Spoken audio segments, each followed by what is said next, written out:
Hello, this is Jesse Swindell at Anchor Industries. This time we are going to talk about how to mark a cover that you're going to send in for repairs / cutouts or anything like that.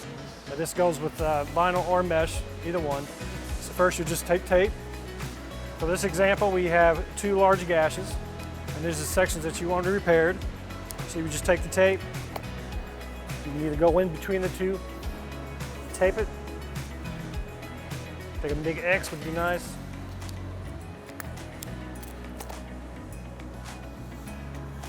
Okay, and once you got it taped, this helps us identify when you send it in whether repairs need to be done. All right, now we're going to talk about making a cutout for a slide. And we are using the cardboard here is just for an example, as saying it was a slide. So the way it would be nice if you take the tape on the edge,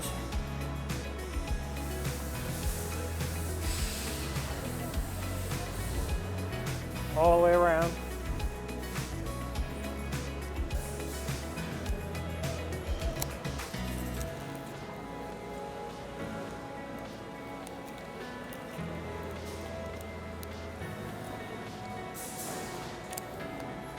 And that's how you would mark for a cutout and repairs.